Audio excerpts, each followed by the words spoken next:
J'en fais une certaine historique. Depuis les empires moyenâgeux, dont je vais faire économie, jusqu'à l'indépendance du Mali en 1960, le Mali a joué un rôle, et non des moindres, pour faire en sorte que les peuples africains soient souverains. Je me réfère à ce titre-là à quelques dates historiques. À l'indépendance du Mali en 1960, le Mali a été un des pays africains qui a fait en sorte que les pays africains accèdent à l'indépendance dans le cadre d'États fédéraux. Quelles sont les dates qui nous convainquent de ce fait?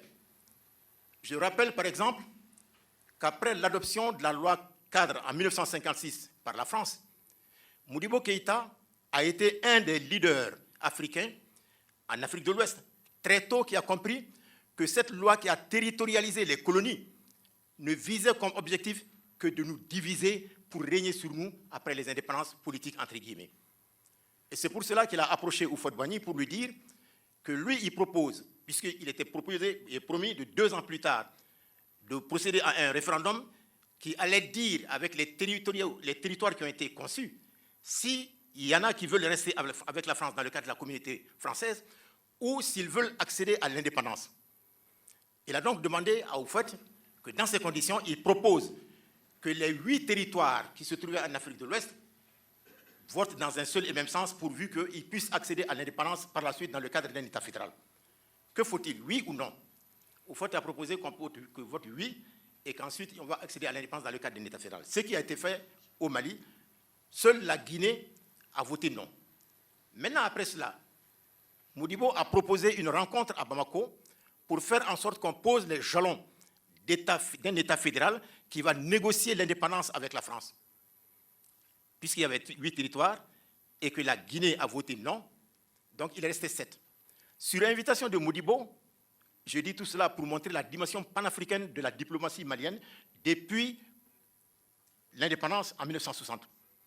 Donc, les 7 territoires, Modibo a dépêché Gabriel Darboussier, les voir, les responsables, pour qu'ils se retrouvent à Bamako afin de discuter sur la base de la création d'un État fédéral. Et avec cette invitation, seule la Haute-Volta, le Dahomey, le Soudan et le Sénégal ont répondu à l'invitation de Modibo. Bon, je vais faire l'économie de tout ça un peu. Alors c'est à la suite de ça maintenant que la Fédération du Mali a été créée. Mais cette fédération a vécu. Après maintenant l'éclatement de la fédération, le 20 août 1960, Modibo a approché d'autres responsables à l'époque, Kwame Nkrumah et Sékou Touré, pour voir comment ils peuvent mutualiser leurs efforts dans le cadre d'un État fédéral, ce qui a donné naissance le 1er juillet 1961 à l'Union Ghana-Guinée-Mali, qu'on appelait Union des États africains.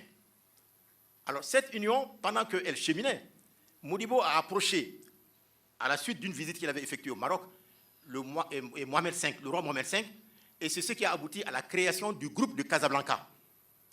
Maintenant, quand ce groupe de Casablanca a été créé et que l'Union Ghana-Guinée-Mali cheminait, Haïlé Sélassié a approché les 3 responsables, Sékou Touré, Kwame Nkrumah et Modibo, pour leur dire que ce qu'ils sont en train de faire est une très bonne chose, mais il serait bon qu'on étende ça au niveau des 31 États africains indépendants.